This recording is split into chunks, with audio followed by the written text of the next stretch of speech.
The Triwizard Tournament is a magical contest that is held between three of the largest schools in the wizarding world: Hogwarts School of Witchcraft and Wizardry, Beauxbaton's Academy of Magic, and the Durmstrang Institute. The location of the tournament varies from year to year and can be held at any of the three schools. As suggested by its name, the contest features three wizards or witches referred to as champions. Each school is represented by one champion, who attempts to complete three dangerous tasks that have been designed to test that champion's courage, intelligence, resourcefulness, and magical ability.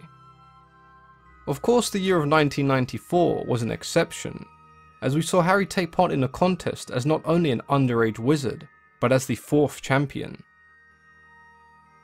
Students who wished to enter would only have to write their names on a piece of parchment and place that into the Goblet of Fire. The goblet then selected the students that it believed to be the best from each school. Each student chosen would be bound by a magical contract and had to see the tournament through to the end. The champions received points based on their performance. These points were given out by the headmasters and headmistresses of the competing schools, who played the role of judges.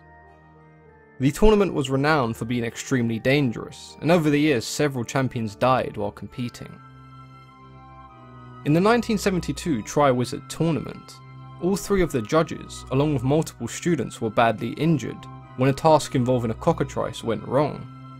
This led to the tournament being discontinued after 1972 due to the high death toll.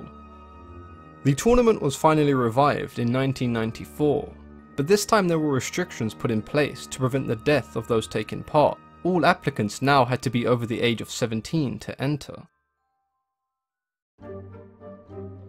But if this tournament was so dangerous, then why were there so many wizards and witches so eager to compete?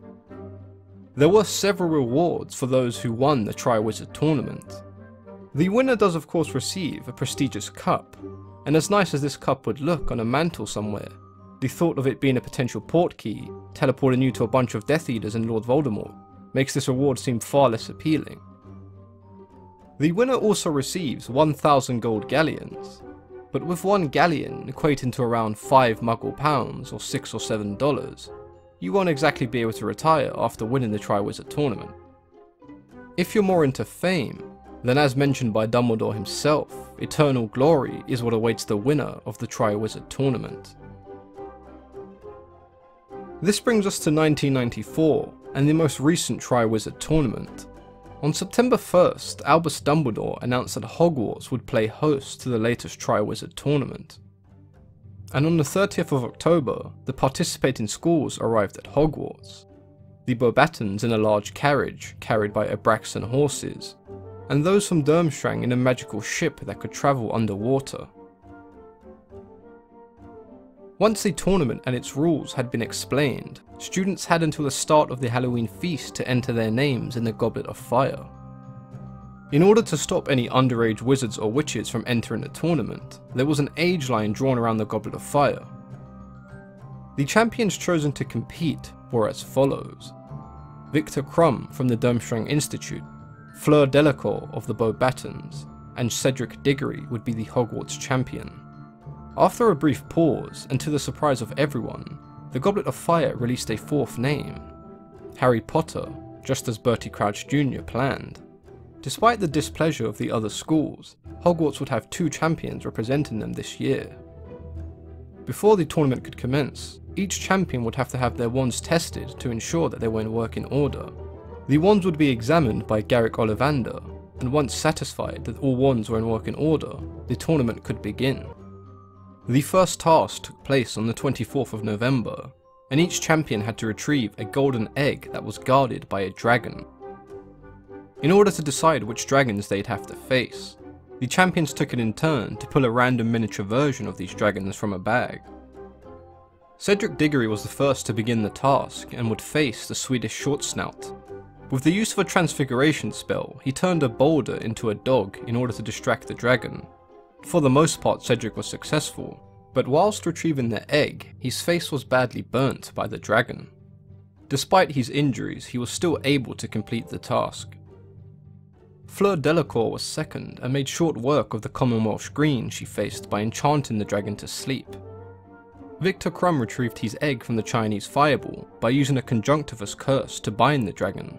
He was later deducted points as the dragon stumbled, destroying half of the real eggs that the golden egg was amongst.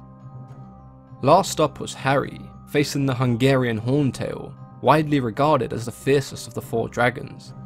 Using the advice given to him by Bertie Crouch Jr., who was disguised as Professor Moody, Harry summoned his broom and outmaneuvered the dragon. He did have his shoulder slashed by the dragon, meaning he was deducted points, but he was also successful. By the end of the first task, Victor and Harry were tied in first place, Cedric in second, and Fleur in third. The champions were not told what the second task was, only that the golden egg they had retrieved contained a clue on how to pass the second task. Without deciphering the clue, it would be almost impossible to complete the second task.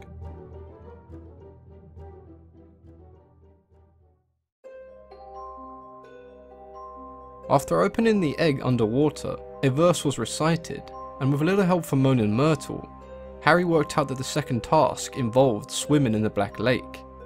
The only issue was that Harry had to figure out a way that he could breathe underwater for an hour. Crouch Jr. made sure that Neville was in possession of a book that had the answer to Harry's dilemma, and in the movie Neville does help Harry with the use of gillyweed, however in the books that wasn't the case.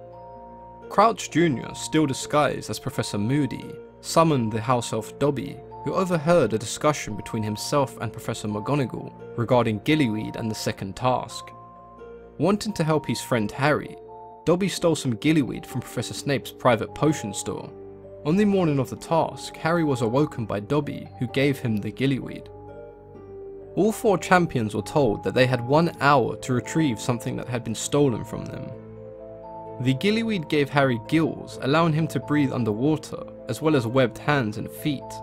Cedric and Fleur both used the bubblehead charm, and Victor transfigured himself into a shark.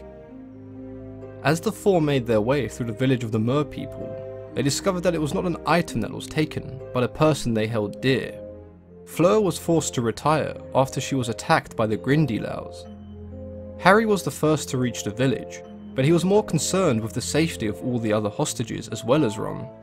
Cedric and Victor arrived shortly after, carrying away both their respective hostages. With no sign of Fleur, Harry chose to rescue both of the remaining hostages. The Mer people attempted to stop Harry, but after a short tussle, Harry was able to break free and dragged Ron and Fleur's sister to the surface.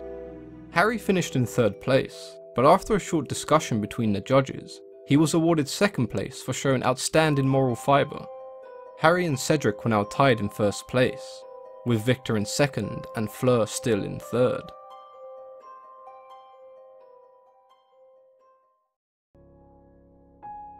The 3rd and final task took place on the 24th of June. The task involved navigating through a maze and reaching the cup located in the centre. Having finished in 1st place, Harry and Cedric were allowed to enter the maze first, followed by Victor and then Fleur. The maze contained dangerous obstacles that each champion would have to overcome.